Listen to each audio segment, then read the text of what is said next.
லட்சக்கணக்கான ஆடியோ பாட்காஸ்ட்டை வாத்த ஆப்ல கேட்டு என்ஜாய் பண்ணுங்க.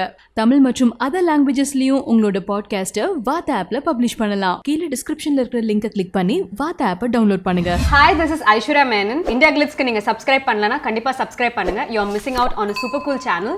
So like, share and subscribe to India Glitz. Kajal Pasupathi அவர்கள் வந்து ஒரு பதிவுல உங்களை பழி வாங்குறது அப்படிங்கிற மாதிரியும் சொல்லியிருந்தாங்க. அவங்க அந்த இன்டர்வியூல சொல்லிருக்காங்க, சனமா அப்போ பார்த்தப்போ ரொம்ப பாவமா இருந்துச்சு அப்படின்னு சொன்னாங்க. அவ்வளவு அக்கறையா இருந்தா எனக்கு கால் பண்ணி கேட்டிருக்கலாம், இல்ல அவங்களோட ஒப்பீனியன் இருந்தா அட்வைஸ் இருந்தாலும் எனக்கு கால் பண்ணி சொல்லிருக்கலாம். 7 months கழிச்சு நானே அதை பத்தி பேச மாட்டேன், பிகாஸ் கோர்ட்ல கேஸ் போயிட்டு இருக்கு. சோ நான் பேசாம ஒரு தேர்ட் பர்சன் வந்து என்ன கேட்காம என்னோட பெர்மிஷன் இல்லாம பேசுறது ரொம்ப தவறான விஷயம். பெண்கள் வன்முறை அப்படிங்கறது பத்தியும் வந்து சில போஸ்ட் லேட்லி நீங்க போட்டிருந்தீங்க. ஒரு சோஷியல் போஸ்ட் போட்டா நீங்க யார் இது பேசுறதுக்கு, உங்களுக்கு என்ன தகுதி இருக்கு அப்படின்னு கேக்குற ஒரு பக்கம், அத பத்தி பேசலன்னா அவ்வளோ வெளியில போயிட்டு இருக்கு, உங்களுக்கு என்டர்டெயின்மெண்ட் தான் முக்கியமா அப்படின்னு கேக்குற ஒரு பக்கம். ஜெராஜ் பெனிக்ஸ் கேஸ்ல அந்த மாதிரி ஒரு கேசஸ் நடக்கும் போது நம்ம பேசாம இருக்கிறதா ஒரு கிரைம்.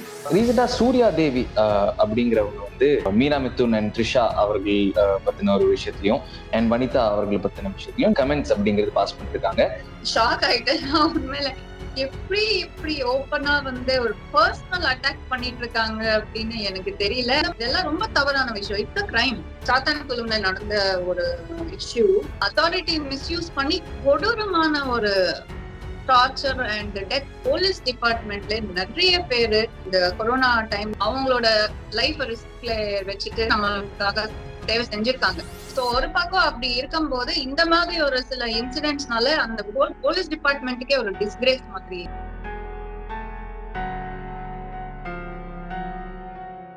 வணக்கம் and welcome to the show. எப்படி இருக்கீங்க? நல்லா இருக்கேன். நம்ம தேங்க்யூ இந்தியா கிளிட்ஸ். சோ இந்த குவாரண்டைன் எப்படி போயிட்டு இருக்கு? we see that நீங்க நிறைய வந்து சாம்ஸ் கிச்சன் அப்படிங்கறதெல்லாம் போட்டிருக்கீங்க, குக்கிங் அப்படிங்கறது நிறைய பண்றீங்க, லைட்டா vlogging மாதிரியும் வந்து சில விஷயங்கள் வந்து நாங்க பார்க்க முடியுது. சோ குவாரண்டைன்லாம் எப்படி போயிட்டு இருக்கு?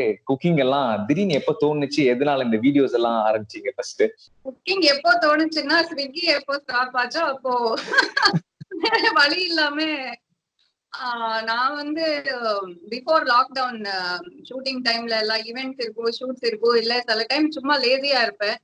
சோ ஒரு 2-3 இயர்ஸாவே ஸ்விக்கிக்கு ரொம்ப ரெகுலர் கஸ்டமர் தான். ஓகே.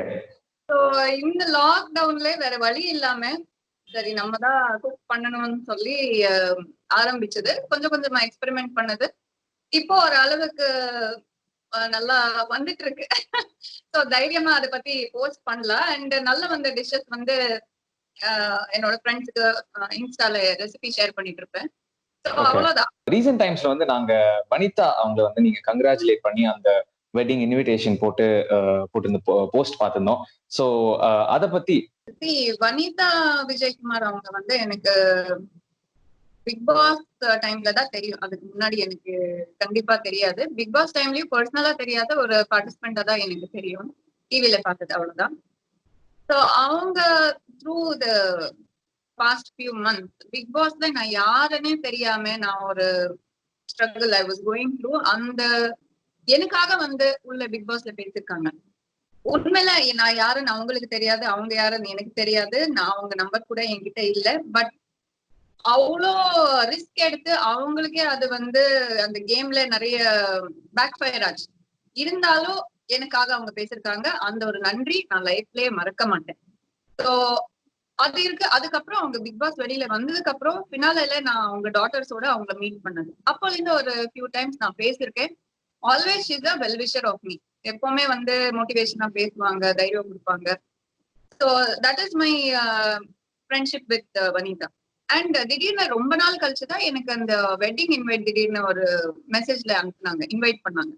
ஸோ ரொம்ப சந்தோஷமா இருந்தது. அண்ட் என்ன மாதிரியே ஐ திங்க் எல்லாருக்குமே, வனிதா தெரிஞ்ச எல்லாருக்குமே வந்து ரொம்ப சந்தோஷமா இருந்தது. நான் வந்து இன்ஸ்டாகிராம்ல, ட்விட்டர்ல அவங்களுக்கு கங்க்ராச்சுலேட் பண்ணி ஒரு போஸ்ட் போட்டிருந்தேன். உண்மையிலே ரொம்ப ஹார்ட்ஃபெல்ட் ஹாப்பினஸ் இருந்தது.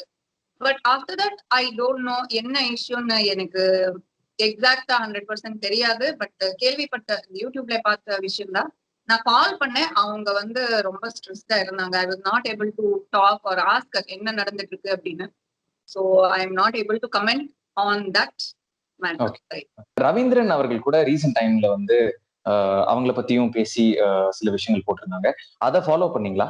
ஆமா, பார்த்தேன். ஒரு ஃபியூ டேஸாவே ரொம்ப டக் ஆஃப் வார் மாதிரி நடந்துட்டு இருக்கு. ஸோ பார்த்துட்டு தான் இருக்கு. அண்ட் இன்ஃபேக்ட் ரவீந்திரன் அவர்கள் பேசியிருந்த அந்த ஒரு பதிவுலயும் வந்து உங்களை ஒரு இடத்துல ரெஃபரன்ஸ் எடுத்திருந்தாங்க, இஃப் ஐம் நாட் ராங், இல்லையா? சோ அது நீங்க நோட்டீஸ் பண்ணீங்களா? சோ அத பத்தின உங்களுடைய அதுதான் நான் ஃபர்ஸ்ட் அவங்க எடுத்த உடனே இனிஷியல் இன்டர்வியூஸ்ல என்னதான் சொல்லியிருக்காங்க. அதான் அவங்க சொன்னது சனம்காக வந்து வனிதா அப்போ எல்லாம் பேசிருக்காங்க. சோ இப்போ இந்த ஒரு குவெஸ்டனபிள் சிச்சுவேஷன்ல இருக்காங்க அப்படின்னு அந்த ட்ராக்ல தான் அந்த கான்வர்சேஷன் போயிருக்கு, அந்த இன்டர்வியூ போயிருக்கு. சோ என்ன ரெஃபரன்ஸ் எடுத்தது எனக்கு சுத்தமா அது வந்து எப்படி இந்த டாபிக்கு ரெலவென்ட் அப்படின்னு எனக்கு தெரியாது. சோ ஒரு பக்கம் நியாயம் காமிச்சிட்டு இன்னொரு பக்கம் இது அநியாயம் இல்லையா அப்படின்னு சொல்றது ஜென்ரலா ஓகே.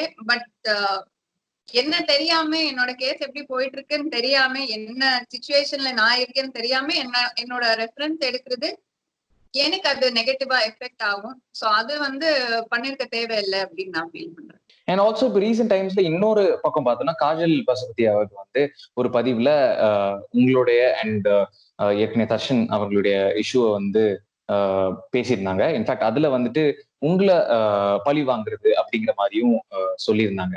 சோ அதனுடைய உங்க ரிப்ளை? நான் காஜலுக்கு ரிப்ளை பண்ணணும்னு அவசியம் கிடையாது. பட் உண்மை சொல்லணும்னா அந்த இன்டர்வியூ லிங்க் எனக்கு ஒரு ஃப்ரெண்ட் அனுப்பிச்சாங்க. எதுக்கு உங்களோட கேஸ் வந்து இவங்க கழுப்பி விடுறாங்க, உங்களுக்கு நீங்க இவங்க கிட்ட ஏதாவது பேசிருக்கீங்களா அப்படின்னு கேட்டாங்க. சோ அப்பதான் நான் அந்த இன்டர்வியூ போய் பார்த்தேன். லாஸ்ட் வீக் கொடுத்திருக்காங்க. எனக்கு ரொம்ப ஹர்ட் ஆச்சு. அவங்க அந்த இன்டர்வியூல சொல்லிருக்காங்க, சனமா அப்போ பார்த்தப்போ ரொம்ப பாவமா இருந்துச்சு அப்படின்னு சொன்னாங்க. சோ நான் கேஸ் எல்லாம் அந்த டைம் பிப்ரவரி இருக்கும். அந்த டைம்ல நான் கேஸ் பண்ணும்போது அவங்க எனக்கு கால் பண்ணலையே. சோ அவ்வளோ பாவமா இருக்கு அப்படின்னு சொன்னப்போ இப்போ ஒரு 6-7 months ஆச்சு. ஒரு வாட்டியும் கால் பண்ணி அவ்வளவு அக்கறையா இருந்தா எனக்கு கால் பண்ணி கேட்டிருக்கலாம். இல்ல அவங்களோட ஒப்பீனியன் இருந்தா அட்வைஸ் இருந்தாலும் எனக்கு கால் பண்ணி சொல்லிருக்கலாம். நான் கண்டிப்பா அது வந்து அப்ரிஷியேட் பண்ணிருப்பேன். சோ ஒரு 7 months கழிச்சு நானே அதை பத்தி பேச மாட்டேன். பிகாஸ் கோர்ட்ல கேஸ் போயிட்டு இருக்கு.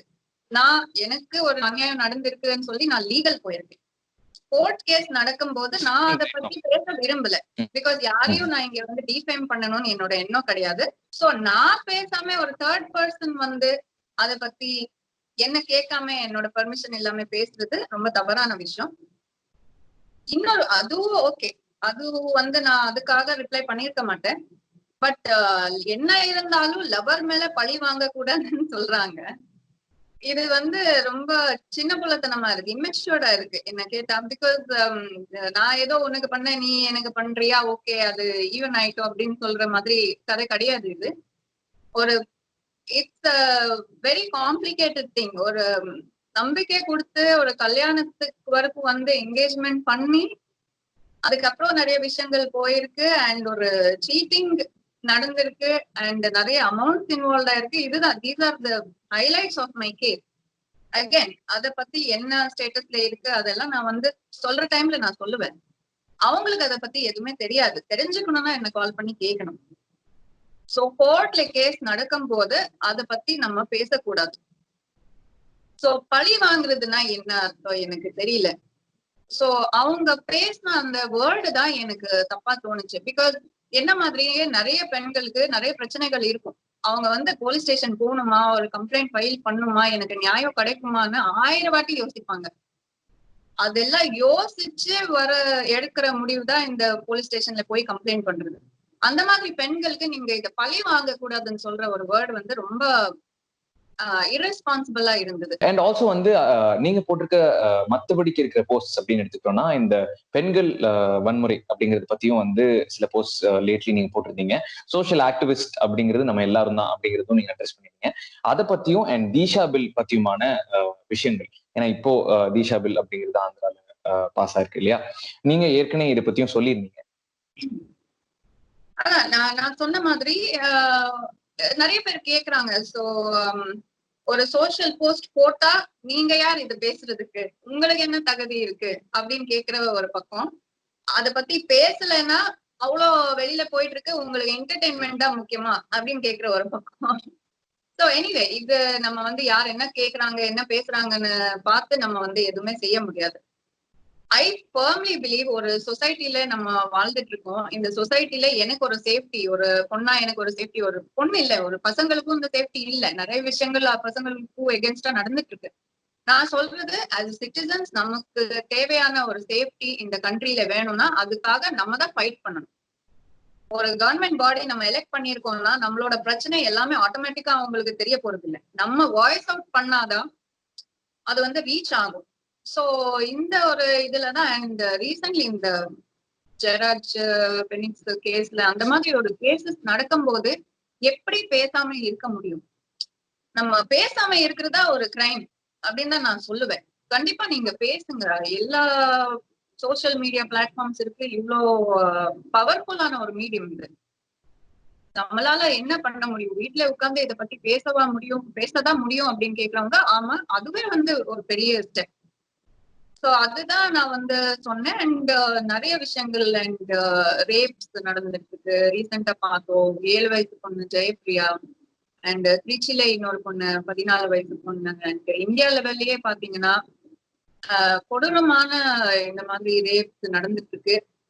இப்போவும் இந்த 2020 இவ்வளவு டெவலப்டு கண்ட்ரி, நம்ம one of the main countries இந்த வேர்ல்ட், மோஸ்ட் டெவலப்ட் கண்ட்ரிஸ் இந்த வேர்ல்ட்ல நம்ம காம்பீட் பண்ணிட்டு இருக்கோம். அப்படி இருக்கும்போது இந்த மாதிரி சிட்டிசன்ஸ்க்கு, ஒரு பெண்களுக்கு, மைனர்ஸ்க்கு, சில்ட்ரனுக்கு சேஃப்டி இல்லைன்னா நம்ம வேற எதை பத்தி பேசினாலும் அது வேஸ்ட் தான். அண்ட் திஷா பில் ரொம்ப ரொம்ப மிகப்பெரிய விக்டரி இது.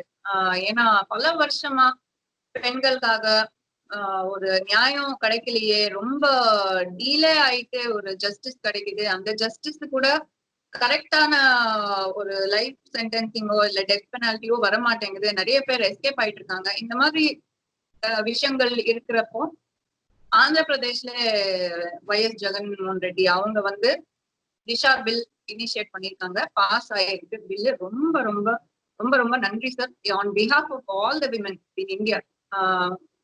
ஏன்னா இதுல வந்து 21 days பிளாட் இன்வெஸ்டிகேஷன் நடக்கணும், ட்ரையல் நடக்கணும், சென்டென்சிங் கொடுக்கணும் அப்படின்னு சொல்லியிருக்காங்க. இந்த ஒரு முடிவு கண்டிப்பா இப்போ ரேபிஸ்ட், கிரிமினல் மைண்ட் இருக்கிறவங்களுக்கு ஒரு பிக்கெஸ்ட் ஹிண்ட்ரன்ஸா இருக்கும். ஒரு அந்த பயம் உண்டாகும். அண்ட் ஜெயராஜ் கேஸ்ல எடுத்துக்கிட்டோம்னா கூட போலீஸ் அப்படிங்கிறது அந்த ஒரு ரியாக்டிவா இருந்ததுனால எப்படி இருந்தது அப்படிங்கிற மாதிரி ஒரு பேச்சு அடிபட்டது.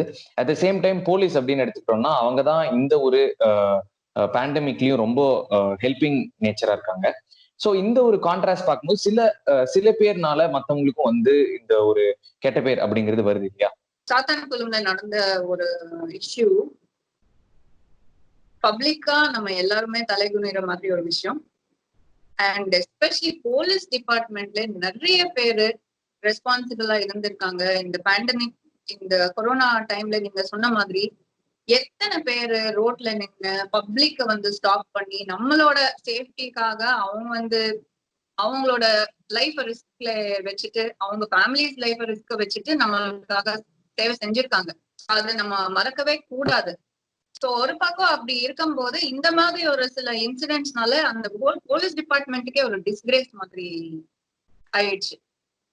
பட் அதுக்காக நம்ம வந்து போலீஸ் ப்ரூட்டாலிட்டின்னு சொல்லுவாங்க. போலீஸ் ப்ரூட்டாலிட்டி நடக்கும்போது அதை பத்தி பேசாமையும் இருக்க முடியாது. But it is not targeted at the whole police department. It is targeted only on the specific police officers. அவங்க வந்து பாதுகாப்பா இருக்க வேண்டிய ஒரு சிச்சுவேஷன்ல அந்த அத்தாரிட்டியை மிஸ்யூஸ் பண்ணிருக்காங்க. அத்தாரிட்டி மிஸ்யூஸ் பண்ணி கொடூரமான ஒரு டார்ச்சர் அண்ட் டெத், கம்ப்ளீட்லி சம்பந்தமே இல்லாம ஏதோ ஒரு ஷாப் வந்து ஒரு 10 நிமிஷம் தள்ளி ஓபன் ஆயிருக்கு லாக்டவுன் டைமிங்ல, இதெல்லாம் ஒரு எப்படிங்க இதை ஒத்துக்க முடியும்? ரீசெண்டா சூர்யா தேவி அப்படிங்கிறவங்க வந்து இந்த மீனா மிதுன் அண்ட் த்ரிஷா அவர்கள் பத்தின ஒரு விஷயத்திலையும் அண்ட் வனிதா அவர்கள் பத்தின விஷயத்திலையும் நிறைய விஷயத்திலையும் வந்து கமெண்ட்ஸ் அப்படிங்கிறது பாஸ் பண்ணிருக்காங்க. ஏற்கனவே ஒரு தடவை இந்த மாதிரி பேசி அவங்களுக்கு லீகல் ஆக்ஷன்ஸும் ஃபேஸ் பண்ணி வந்தும் இப்படி பேசிட்டு இருக்காங்க அப்படிங்கிறதும் இன்னொரு ஒரு விஷயம். வாட் டு யூ திங்க் இந்த ஒரு விஷயத்தை பத்தி வேற ஒருத்தவங்க இப்படி கமெண்ட் பண்றது? 3 days பேக் தான் அவங்க வீடியோ பார்த்தேன், ஷாக் ஆயிட்டேன்.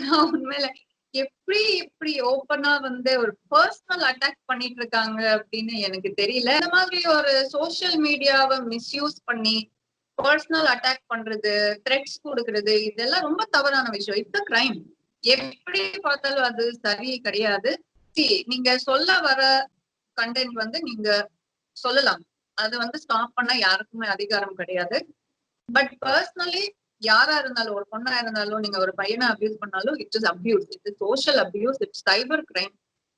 சோ நீங்க சொன்ன மாதிரி அவங்க ஆல்ரெடி அரெஸ்ட் ஆயிருக்காங்கன்ற விஷயம் எனக்கு இப்பதான் தெரியும். அதுக்கப்புறமாவும் அவங்க பண்ணிட்டு இருக்காங்கன்னா என்ன சொல்றது, ஐ டோன்ட் நோ வாட். ரொம்ப தப்பு. சைனா ஆப்ஸ் அப்படிங்கிறது இப்போ ரீசெண்ட் டைம்ஸ்ல வந்து சில ஆப்ஸ் வந்து பேன் பண்ணியிருக்காங்க, சில ஆப்ஸ் வந்து யூஸ் பண்ண முடியாம போயிட்டு இருக்கு. ஜென்ரலா ஒரு வியூல பார்க்கும்போது வாட் டு யூ திங்க்? இந்த சைனீஸ் ஆப்ஸ் பேன் பண்ணதை தாண்டி நம்மளால இருக்க முடியும், இதெல்லாம் ஒரு பெரிய விஷயம் கிடையாது அந்த மாதிரியா? அண்ட் அதை தாண்டி வந்து டிக்டாக் அப்படிங்கிற அந்த ஒரு ஆப்ஸ் மாதிரியான விஷயத்துக்கு ஆல்டர்னேட்டிவ் அப்படின்னா what you suggest? Chinese products ban பண்றது விஷயமா நானும் போஸ்ட் பண்ணியிருந்தேன். நான் வந்து ஒரு பிளெட்ஜ் எடுத்திருந்தேன், நான் இந்த சைனீஸ் ஆப்ஸ் எதுவுமே நான் யூஸ் பண்ண மாட்டேன் அப்படின்னு சொல்லி. I will keep up that because இப்போ வந்து அகைன் கவர்மெண்ட் ஆஃப் இந்தியா வந்து மிகப்பெரிய ஒரு போல்ட் ஸ்டெப் எடுத்திருக்காங்க by banning all these Chinese apps. ஒரு நிறைய கான்சிக்வன்சஸ் இருக்கும் in terms of economy. But இருந்தாலும் இந்த மாதிரி ஒரு விஷயம் நம்ம செஞ்சது ஒரு ரொம்ப சந்தோஷமான ஒரு விஷயம். ஏன்னா நம்ம வந்து இந்த கேல்வன் வேலி அட்டாக் பத்தி நம்ம எல்லாருமே கேட்டிருக்கோம்.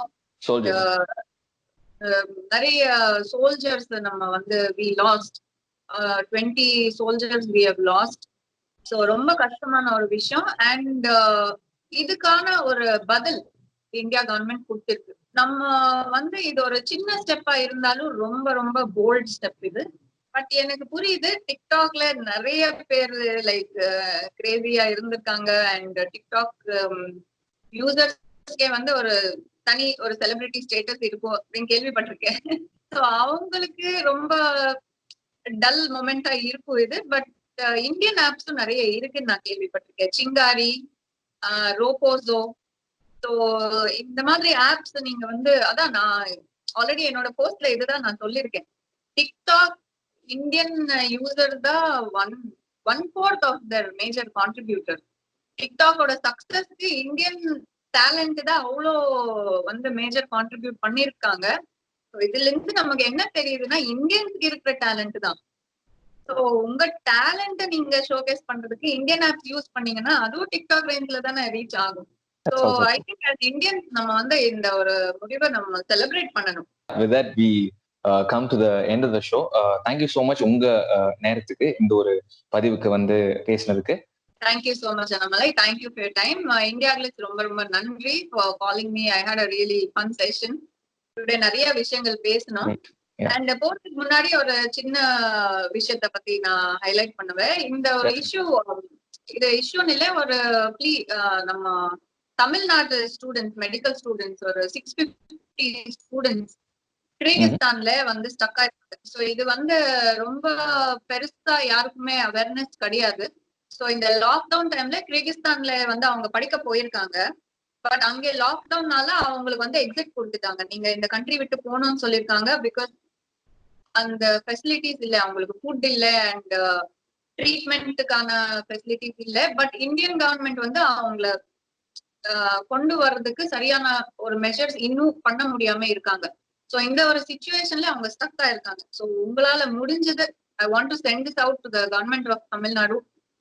இந்த ஒரு இஷ்யூ நீங்க இமீடியட்டா இந்த ஸ்டூடெண்ட்ஸை வந்து இந்தியாவுக்கு கொண்டு வரணும். Yeah, since we are talking about it, I wanted to convey this. So dear friends, please talk about this. இத பத்தி ஷேர் பண்ணுங்க. So I hope they return to India soon. So that's it. Sending out lot of love. Thank you India Glitz. Thanks Annamalai.